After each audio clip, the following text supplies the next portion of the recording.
Hasta ahora, cuando queríamos investigar acerca de las características químicas de un elemento químico, o como lo empezamos a llamar a partir de ahora, nucleído, nuestra fuente de datos era generalmente la tabla periódica de los elementos. Ahora que sabemos que los átomos tienen características que determinan su comportamiento físico, necesitamos obtener otra información que se va a encontrar documentada en otro tipo de base de datos. Es por eso que en radiofarmacia también usamos lo que se llama tabla de nucleídos.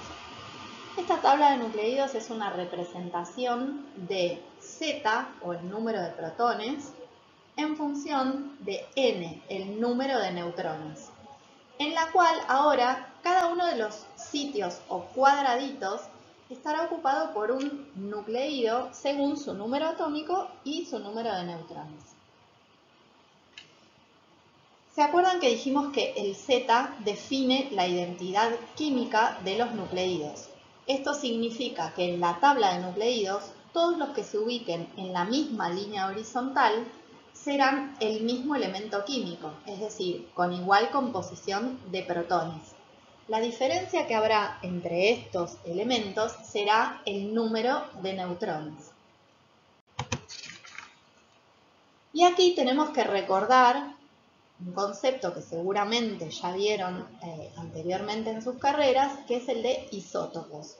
Llamamos así a los átomos de un mismo elemento, es decir, que tienen igual número de protones, pero que tienen distinto número másico. Ese distinto número másico está dado por la diferente cantidad de neutrones. De esta manera, tanto en la naturaleza como en los casos de elementos generados por el hombre, existen elementos químicos que poseen igual número de protones, y por eso son el mismo elemento químico, pero que poseen diferente número de neutrones. Es así como encontramos a los conocidos carbono 12 y carbono 14, de los cuales seguramente han escuchado hablar.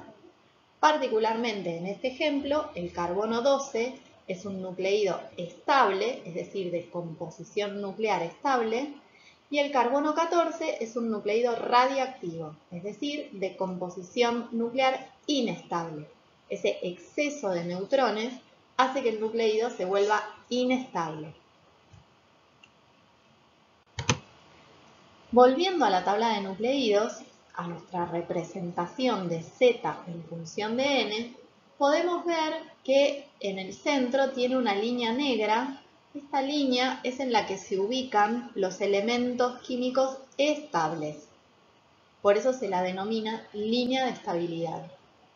Alrededor de la línea de estabilidad, por encima, por debajo y hacia el final, se ubican los elementos inestables, es decir, los elementos radiactivos. Esta es una vista parcial de una de las tablas de nucleídos más conocidas. Fíjense la representación de Z en función de N y cómo en cada uno de estos cuadraditos se van ubicando los nucleídos. En el caso de esta tabla, los que se encuentran en color negro son los nucleídos estables, mientras que los que se encuentran de colores son los nucleídos radiactivos, clasificados de acuerdo a su mecanismo de desintegración con los colores que aquí se ven. Esto lo vamos a retomar la clase que viene cuando veamos mecanismos de desintegración.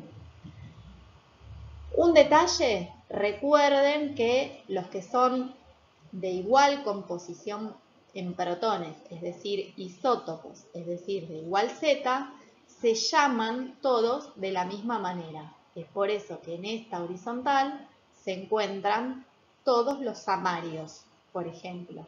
Es por eso que para Z67 encontramos todos los olmios, con diferente composición en neutrones. Existen diferentes tablas de nucleídos que vienen ya sea en formato de monografía o de tabla. La Comisión Nacional de Energía Atómica de nuestro país recomienda, en primer lugar, obtener datos sobre los radionucleídos a partir de las monografías que propone el Buró Internacional de Medidas.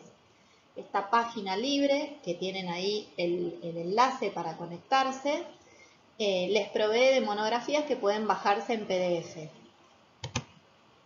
Aquí, como pueden ver, se encuentra disponible el volumen 7 del año 2013, que es la que se encuentra más actualizada. En este caso, los datos sobre los radionucleídos, en lugar de encontrarse en el formato de tabla dividida por cuadraditos donde se encuentra cada uno de los nucleídos, se encuentra en el formato de monografía. En segundo lugar, la recomendación de la Comisión Nacional de Energía Atómica es para la base de datos NUDAT 2.6. El enlace a esta base de datos también lo tienen en la diapositiva y se trata de una tabla de nucleídos interactiva. Es decir, en esta representación de Z en función de N, ustedes pueden cliquear sobre alguno de los cuadraditos y por debajo obtienen una tabla en la que se encuentra toda la información referente a ese radionucleído. Bueno, para cerrar, recordemos entonces estas clasificaciones que se dan de los elementos químicos de acuerdo a los números que definen la composición nuclear. Los isótopos son los elementos de igual Z, pero distinto N, es decir, que se trata del mismo elemento químico. Los isótonos son elementos de igual número de neutrones y pueden tener diferente Z, y por lo tanto se trata de diferentes elementos químicos. Los isóbaros comparten el número másico, es decir, comparten la misma suma de neutrones y protones, pero poseen distinto Z y distinto N. Y los isodiáforos son los que poseen igual número isotópico. El número isotópico es la diferencia entre neutrones y protones. ¿Cómo se ubica esto en la tabla de nucleídos? Pues bien, los isótopos se encuentran en la misma horizontal. Los isótonos se encuentran en la misma vertical, es decir, el mismo N. Los isóbaros se encuentran en esta diagonal porque tienen el mismo número másico. Y los isodiáforos se encuentran en la otra diagonal porque tienen el mismo número I, isotópicos.